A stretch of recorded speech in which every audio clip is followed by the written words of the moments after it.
सियासी चौक में आज हम बात करेंगे मुख्यमंत्री योगी आदित्यनाथ के उस बयान की, जिसे अयोध्या रामलला प्राण प्रतिष्ठा के 1 वर्ष पूरे होने पर सभा को संबोधित करने के दौरान उन्होंने कहा कि समाज बटा था तो देव स्थल अपमानित हो रहे थे। अगर हम जाति और अन्य वादों के आधार पर विभाजित होते रहेंगे तो अपमानजनक स्थिति निरंतर सामने आती रहेंगी।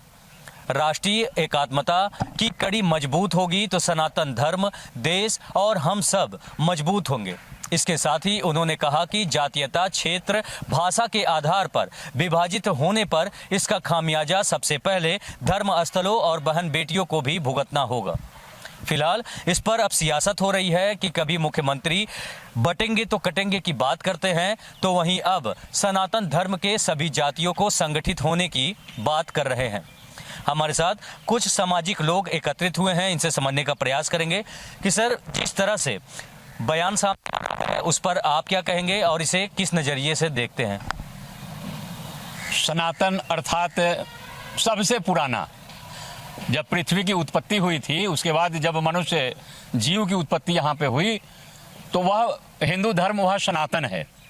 हम सबसे पुराने वाले हैं और सनातन में एक ही धर्म था, वो सनातन दैविक धार्मिक वो धर्म था। ये बाद में चल के इसमें ये हिंदू के रूप में परिवर्तन हुआ और जातियों में विभाजन हुआ और विशेषकर नेताओं ने हमारे देश को और लोगों को जातियों में बांटा, अनेक देशों में बांट दिया है। लेकिन महाराज जी ने जो भाव व्यक्त किया है सनातन के विषय में अक्षरशः सही है। हमारे धर्म में सुबह से लेकर और रात्रिकाल सोने तक अनेकों हमारे मंत्र हैं।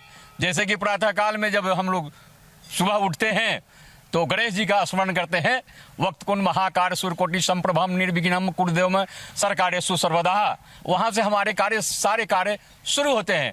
दिन में सर्वमंगलम गले शिवे सर्वार्थ साधिके शरण्ये अंबिके गौरी नारायणी नमस्ते। हमारे देश में नारी भी पूजनी है और हमारे धर्म में सनातन धर्म नारी भी पूजनी है और पुरुष भी पूजनी है। यह सनातन धर्म जो है प्रभु श्री राम, प्रभु श्री कृष्ण, माता सीता और राधा की उत्पत्ति है। और आज स्वामी विवेकानंद जी की जन्म महोत्सव है। स्वामी विवेकानंद जी इस सनातन धर्म के पुरोधा थे और आपने जो ज्ञान दिया, आज पूरा भारत जो है जो ज्ञानमय हुआ है, भगवामय हुआ है। आप स्वामी जी का बहुत बड़ा योगदान है। हम आपके माध्यम से श्रीमान जी, हम पूरे देश के लोगों को स्वामी विवेकानंद जी की जयंती की शुभकामना देते हैं और मैं सबसे आग्रह करता हूं कि आप सभी स्वामी जी के विचारों को आत्मसात करिए। और भी लोग हैं, समझते हैं। सर, आप किस नज़रिए से देखते हैं मुख्यमंत्री के इस बयान को? जय माता दी। हम लोग हिंदू हैं और सबको हिंदू होकर ही आया है। जैसे कि स्वस्ति प्रजाभ्य परिपालयन्ताम न्यायेन मार्गेण महिम महिषा कुब्रा मणेभ्य स्वमस्तु नित्यम लोकाः समस्ताः सुखिनो भवन्तु। जो संसार में जो भी व्यक्ति आया है हिंदू होकर आया है। जो योगी जी ने जो संगठन बनाकर हम लोग को जोड़ एकता होने के लिए जो भी संगठन बना है उसके लिए हम लोग आभार कर हम लोग एकजुट होते हैं। हर हर महादेव, जय श्री राम। और भी लोग हैं, समझते हैं। सर, मिल्कीपुर विधानसभा चुनाव भी है और लोग ये कह रहे हैं कि ये वोट बैंकिंग के लिए जो इस तरीके के बयानबाजी हो रहे हैं, इसको आप किस नज़रिए से देखते हैं? देखिए, सबसे पहले तो किसी प्रदेश का जो मुख्यमंत्री होता है वो पूरे प्रदेश का एक मुखिया होता है। हमारे और आपके परिवार में जो गार्जियन होता है वो एक पिता होता है। तो कहीं ना कहीं मुख्यमंत्री योगी आदित्यनाथ जो है वो एक तरह से इस सूबे के पिता के रूप में उनको कार्यभार यहाँ की जनता ने संभालने को दिया है। तो अगर एक सूबे के मुखिया का इस तरह का बयान अगर आता है, प्रदेश के लिए आता है, प्रदेश के लोगों के लिए आता है, तो कहीं ना कहीं ये गलत है। गलत इस नज़रिए से क्योंकि आपको हिंदू बिरादरी के लोग भी वोट देकर के उस सत्ता के शीर्ष पे बैठाए और मुस्लिम बिरादरी के लोग भी उस सत्ता के शीर्ष पे आपको बैठाने का काम किए हैं। अगर आपको सनातन धर्म और अलग जातियों से इतनी ही नफरत है और वो है, तो इन्हीं के पार्टी में शहनवाज हुसैन जैसे लोग मंत्री बनाए जाते हैं, राज्यसभा में सांसद बनाए जाते हैं। तो फिर उनको आप पार्टी में जगह देकर के राज्यसभा जैसे जगहों पर सांसद बना करके भेजते हैं, तब आपके अंदर ये कट्टरता नहीं आती है। और जब चुनाव आता है तब आपको सनातन धर्म याद आता है, हिंदू और मुस्लिम नज़र आता है आपको। कहीं ना कहीं इस हिंदू और मुस्लिम के बीच में दंगा फसाद, जातिगत मजहब में लोगों को फंसा करके मेन मुद्दों से जो है जनता का ध्यान भटका करके और एक तरफा सरकार ये बनाने का काम करते हैं। और सत्ता में आने के बाद ये हर जगह हर चौराहे पे जहाँ भी इनका मंच लगता है या कहीं ये प्रचार के लिए जाते हैं तो कभी बटेंगे तो कटेंगे का नारा देते हैं, तो कहीं जातिगत बयान दे करके बयानबाजी में उलझा देते हैं और मेन मुद्दा जो है देश का या प्रदेश का उस मुद्दे से लोगों को भटका देते हैं। इनकी बातों से किस हद तक सहमत है? जी देखिए, हमारे मुख्यमंत्री योगी जी जो आज समाज को जोड़ने की बात कर रहे हैं वो बहुत ही सही बात कह रहे हैं। और हमारे जो छोटे भाई इस तरह की अपने बयान दे रहे हैं, वक्तव्य दे रहे हैं, ऐसा कहीं कुछ नहीं है।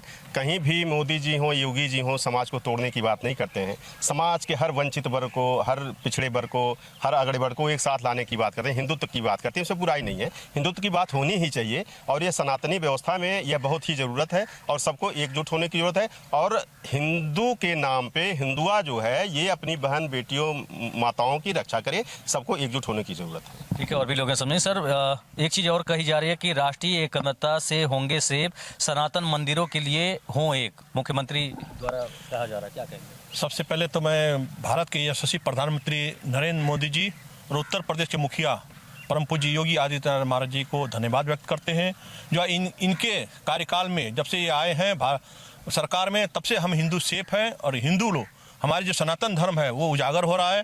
पहले हम लोग माथे पे टीका लगाने से लोग डरते थे, आज भस्म लगाकर हम लोग चलते हैं और गर्व से हम लोग सर ऊंचा हो रहा है। हर जगह हमारा सनातन धर्म जय जय बोल रहा है। जहाँ भी कहीं जमीन को खुदाई कराइए वहाँ पर से शिवलिंग या कोई न कुछ हमारे हिंदुओं की धरोहर निकल रहा है। जो पहले जो कई औरंगजेब जैसे आताताई लोग आए थे, उस हमारे मंदिरों को तोड़ा गया, दबाया गया, परंतु आज वही चीज़ फिर से उजागर हो रहा है। लोग देख रहे हैं कि हाँ वाकई पहले ये हिंदुत्व था, सनातन ही था यहाँ पर। इसलिए हम धन्यवाद व्यक्त करते हैं जो आज जो दोबारा से हमारा सनातन धर्म उजागर हो रहा है और विश्व में जय जयकार, सनातन धर्म की जय जयकार हो रहा है। आपके पास एक बार और आते हैं। समाज बटा तो देवस्थल हुए अपमानित, एक रहेंगे तो मजबूत रहेंगे। अब इस पर आप बताइए क्या कहेंगे? देखिए, जहाँ तक बात धर्म स्थलों की है तो धर्मस्थल सारे मजहबों का एक अपना अपना धर्मस्थल होता है। अगर आप किसी जगह को तोड़ेंगे, कहीं अगर मस्जिद बनाया गया, अगर उस जगह को तोड़ करके आप मंदिर बनाना चाह रहे हैं तो मंदिर भी एक पूजनीय स्थल है, एक धर्म का, और मस्जिद भी एक पूजनीय स्थल है। वो जगह नहीं बदलेगी, वो जगह जो है पूजनीय स्थल ही रहेगी, चाहे आप उसको तोड़ करके मंदिर बनाए या चाहे उसको तोड़ करके आप मस्जिद बनाइए। तो कहीं ना कहीं जो अभी संभल जैसे मुद्दे बीच में उत्तर प्रदेश में आए थे, जहाँ पे मस्जिदों को खोदा गया, वहाँ मंदिर निकला, हो सकता है वहाँ हिंदू बिरादरी जो थी वहाँ से पलायन करके गए थे और हर हिंदू के घर में एक मंदिर होता है, तो कोई उनका घर लिया हो, घर में मंदिर निकला हो, ये भी हो सकता है। और करोड़ों लाखों रुपया जो मंदिरों के ऊपर खर्च किया जा रहा है आज, अगर इस राजस्व का पैसा इतना खर्च किया जा रहा है उन मंदिरों और मस्जिदों के पीछे और मजहबी जो है नफरत फैलाने के लिए, अगर ये पैसा प्रदेश के विकास में खर्च किया जाए तो ये प्रदेश कहीं ना कहीं आगे जाएगा और यहाँ का युवा आगे जाएगा। इसके बारे में मुख्यमंत्री जी कभी एक भी बयान नहीं दिए कि इस राजस्व का जो पैसा आप अभी अयोध्या जैसे राम मंदिर को आप बनवा, ठीक है, मैं स्वागत करता हूँ इस चीज़ का कि अयोध्या में राम मंदिर बना, हिंदुओं का धार्मिक स्थल था, पुराना धार्मिक स्थल था, वो विवाद खत्म हुआ और मंदिर वहाँ बना। लेकिन उस मंदिर बनाने के पीछे आप देखेंगे कि कितने लोगों का रोजगार छीना गया। रेवड़ी पटरी पर जो लोग ठेला लगाते थे उनको मुख्यमंत्री जी ने कहाँ जगह दी? जो 50 साल 55 साल के बुढ़े थे वो ठेला लगा करके वहाँ अपना रोजगार करते थे, उनका ठेला हटा करके, किसी का मकान तोड़ करके आप अगर एक मंदिर बना रहे हैं तो उससे लाखों परिवारों का नुकसान करके अगर आप एक मंदिर बनाने के लाखों लोगों को नुकसान पहुंचा रहे हैं तो कहीं ना कहीं ये चीज़ गलत है। सर, आप बताएं, मंदिर में जिस तरीके से 2 लाख लोग रोजाना पहुंच रहे हैं और वहां पे पूजा अर्चना हो रही है, इस तरीके का इनका बयान है, और जहां योगी आदित्यनाथ जो है सब कुछ सनातन लोगों को जोड़ने की बात कर रहे हैं, उसको किस नजरिए से देखते हैं, क्या जवाब देंगे? भारत जो है ये सनातनियों की भूमि है और भारत सनातनियों की भूमि है और सनातन धर्म एक ऐसा है कि सारे धर्म के लोगों को समाहित कर लिया है। लेकिन जो सनातन है ये देवतुल्य हैं, ये देने वाले हैं, सबको इन्होंने पूरे विश्व को दिया है, सबको रोजगार दिया है। मंदिर हमारे आराध्य स्थल हैं और जो हमारे मंदिरों में जो आपके पूजा पद्धति हैं, आप ध्यान देंगे तो इसमें एक एक शब्द, एक एक बाणी ऐसे ऐसे है कि हम सबका कल्याण उसी में है, उसी में इस्लाम का भी कल्याण है, ईसाइयों की भी कल्याण है। महाराज जी जो है बांटने का काम नहीं करते हैं, रोजगार कम करने की बात नहीं करते हैं। हम सब भी सनातनी हैं, ये अपने आप को पहचानना होगा।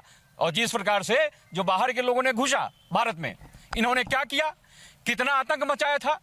मतलब हर महीने में एक आध आतंकवादी घटनाएं तो हो ही जाती थी, लोग मारे जाते थे, ट्रेनों में बम फूटता था ना, तमाम जगहों पे, गोरखपुर में होते थे। इन सब चीजों से भारत सुरक्षित हुआ कि नहीं हुआ, यह देखने योग्य बात है। आपको जम्मू कश्मीर में फारूक अब्दुल्ला के रिश्तेदार थे नेहरू जी, फारूक अब्दुल्ला के रिश्तेदार थे नेहरू जी। उन्होंने देश को जो है इतना नुकसान किया है, सनातन धर्म में इतना विद्रोह पैदा कर दिया, इतना जातियां पैदा कर दिया है, इतना ऊंच नीच की खाई और भेद पैदा कर दिया है, जिसके कारण से अब इस देश को पुनः सनातन धर्म में स्थापित करने का काम माननीय नरेंद्र मोदी जी और माननीय योगी आदित्यनाथ जी कर रहे हैं। हम सबको उनके बातों को मानना होगा और साथ में उनके लगना होगा, उनका समर्थन करना होगा। यह देश ऐसा निखर कर और पवित्र होकर उभरेगा कि वास्तव में विश्व में जय जय जय जय जय जय होगा। ठीक है बाबा जी, आप एक बात और बताएं कि मुख्यमंत्री ने सभा को संबोधित करने के दौरान एक बात और कहा कि राम है तो राष्ट्र है, राष्ट्र है तो राम है, दोनों को अलग करके नहीं देखा जा सकता। क्या कहेंगे? ये तो एकदम सही बात भी बोले हैं।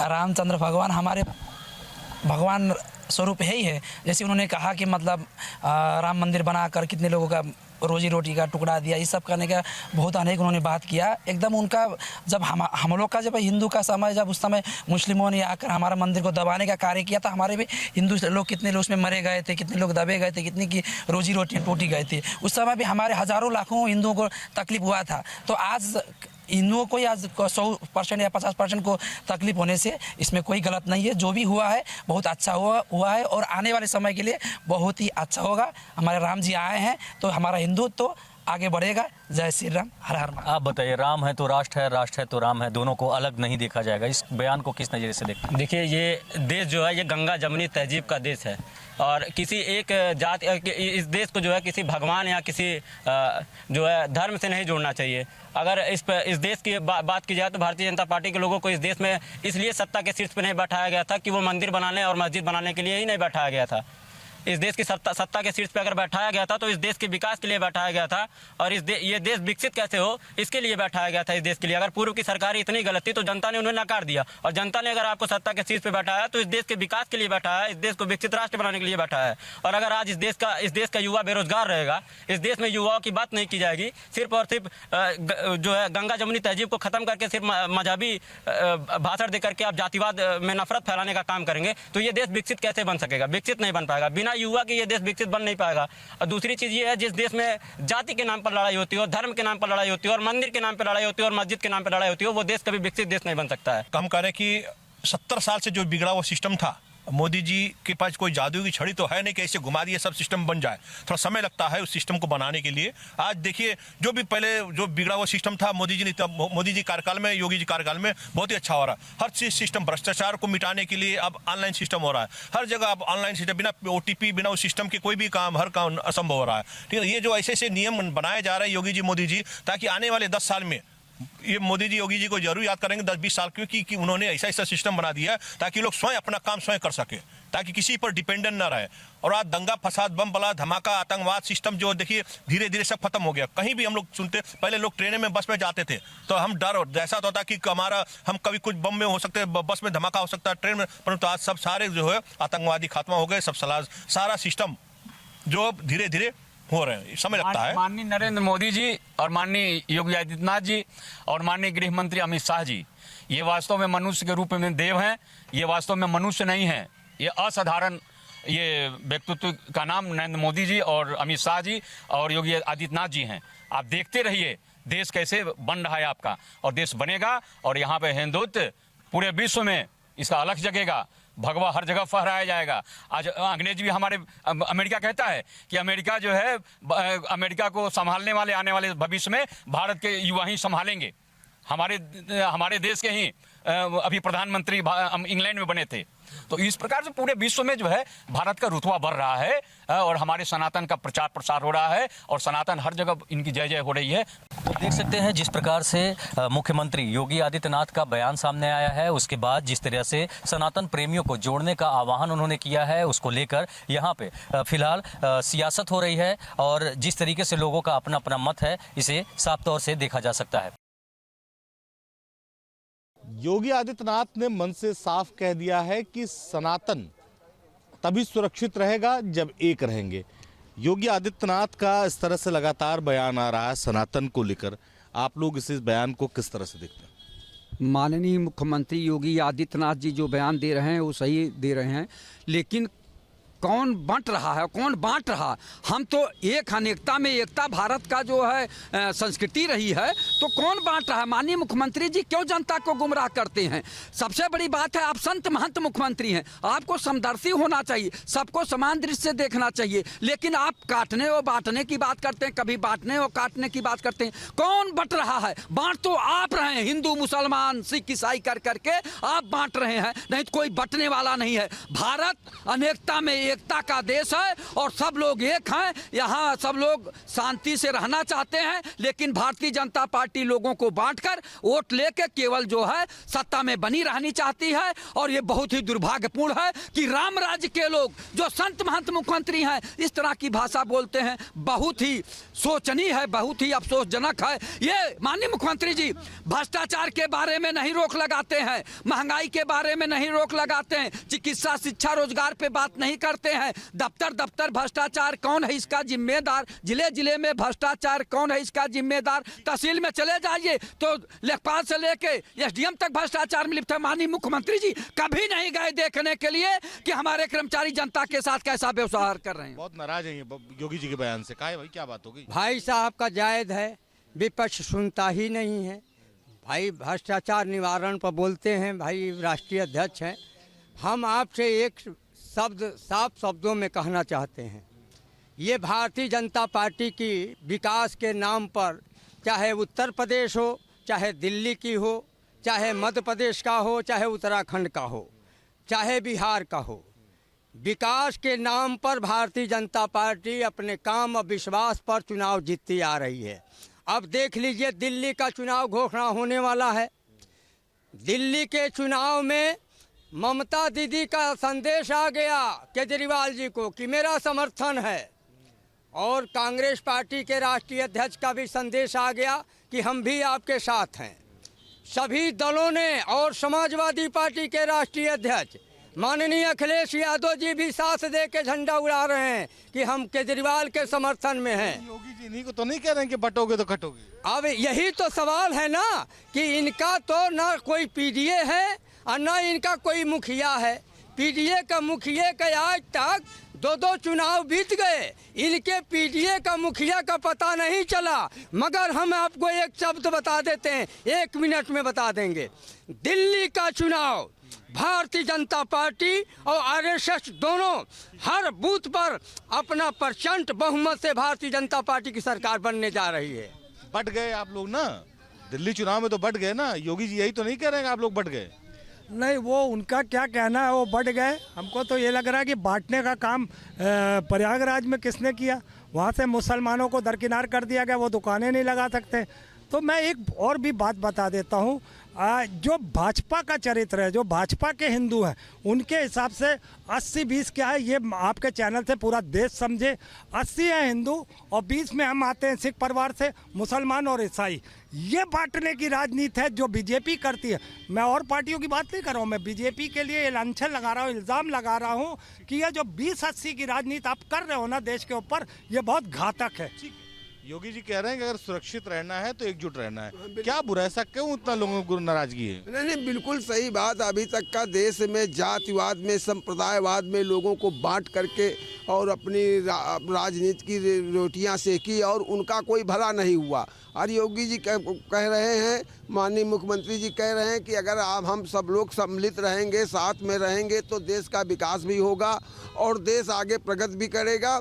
और ये लोग तो हमेशा बांटने वाली, कांग्रेस हो चाहे सपा हो, का बांटने वाली बात बताइए। पीडीए इन्होंने बना दिया। अरे तुम और समाज कहाँ चला जाएगा? बांट तो तुम रहे हो, पीडीए बना करके तुम और समाज को, तुम सवर्ण समाज को तुम अलग कर दिया। वो कहाँ चला जाएगा? उसकी कौन बात करेगा? और ये भारतीय जनता पार्टी सर्व समाज की बात करती है, सबका साथ, सबका विश्वास, सबके विकास पे काम कर रही है और उसी आधार पे काम कर रही है। इसीलिए योगी जी ने कहा है अगर बटेंगे तो आप देख लिए, चाहे हम कश्मीर में बटे तो कटे हैं और चाहे जहाँ हम बटे बांग्लादेश में बटे तो कटे हैं, जहाँ जहाँ बटेंगे वहाँ कटेंगे हम। योगी जी कह रहे हैं कि अगर सनातन को सुरक्षित रखना है तो एकजुट रहना होगा, ऐसा उनका बयान है कि अगर मंदिर आपको सुरक्षित रखने, अपने धार्मिक स्थल सुरक्षित रखने तो एक रहना होगा। देखिए, ऐसा है, सभी जाति धर्म के लोगों को अपने संस्था के लिए, अपने मंदिर के लिए, अपनी मस्जिद के लिए एकजुट होना चाहिए। क्योंकि मामला ये है कि जिस धर्म के मंदिर हैं, मस्जिद हैं, उस धर्म का व्यक्ति उसकी रक्षा करना उसका कर्तव्य है। ठीक, जरूरी नहीं है कि हम मंदिर में अगर पूजा कर रहे हैं तो उसमें मुस्लिम को बुला के नमाज पढ़वाएं या पंजाबी को बुला के हम गुरुद्वारा पर चलवाएं। हम अपना जो काम करें, ये गुरुद्वारे में हमको नहीं बुलाते और हम नहीं जाते।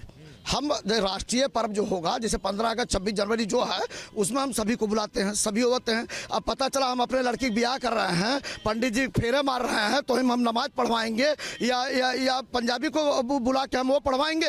नहीं करवाएंगे। हम सीधा सीधा सुन लीजिए आप, हम वही काम करेंगे जो हमारे संस्कार कहते हैं। हम किसी का अपमान नहीं करेंगे, किसी का और नहीं करेंगे, लेकिन अपने धार्मिक स्थल पर हम जरूरी नहीं है कि हम दूसरे धार्मिक स्थल को बुला के हम वहाँ पर अपना दूसरा धर्म अपनाएं। ये तो नाराज हो गए इसी बात पे कह रहे हैं कि जो देखिए नाराज हो गए, पीछे अभी जो बोल रहे थे। नहीं, वो नाराज नहीं है, वो भी सही कह रहे हैं, वो गलत नहीं कह रहे हैं। आप जो कह रहे अभी योगी जी ने कल क्या कहा आपने सुना? कहा देखिए भाई हिंदू भाइयों, आप लोग इस्लाम धर्म को भी देखते हुए चलिए। अभी कल का न्यूज़ है आपका आज तक का, इस्लाम धर्म को देखते हुए चलिए। तो योगी जी जिस तरह से सनातन की बात कर रहे हैं, उस तरह से इस्लाम की बात कर रहे हैं, उस तरह से पंजाबियों की बात, पंजाबी कोई अलग से नहीं आए हैं, ये बातने काम करते क्योंकि पाकिस्तान से जुड़े हुए हैं। सुनिए, पंजाबी हमारे राम के कुछ के वंशज हैं, जो ये पंजाबी हैं। तो कहाँ से पंजाबी आए? यही अयोध्या से आए, कहीं विदेश से नहीं आए बस। लेकिन मामला ये है कि ये लोग चाहते हैं कि हम पाकिस्तान से जाके मिल जाएं। तो जाओ मिलो, फिर हम देख लेंगे तुमको पाकिस्तान से मिलो। भाई करोगे? हाँ, आप तो अयोध्या से आए फिर भी नाराज हो रहे भाई साहब। अव्वल अल्लाह नूर पाया कुदरत के सब बंदे, एक नूर ते सब जग उपजिया कौन भले को मंदे। ये हमारे गुरु नानक, एक बकवास मत करिए, ये गुरु नानक जी की अपनी वाणी का एक श्लोक है। अव्वल अल्लाह नूर उपाया कुदरत के सब बंदे, एक नूर ते सब जग उपजिया कौन भले को मंदे। इन्होंने अभी बहुत बड़ा लांछन, एक मिनट सर, बहुत बड़ा इन्होंने लांछन लगाया है कि गुरुद्वारों में हिंदुओं का प्रवेश गुरुद्वारे के लिए 24 घंटे हिंदू भाई आता है, मुसलमान भाई आता है, हर धर्म के लोग गुरुद्वारा सम्मान करता हूँ, हर पंजाबी का भी सम्मान करता हूँ, लेकिन जो पंजाबी कहेंगे मैं खालिस्तानी हूँ तो उनका सम्मान नहीं करूँगा। हमसे अलग होकर अगर बात करेंगे, गुरुद्वारा हमारे लिए पूजनीय है।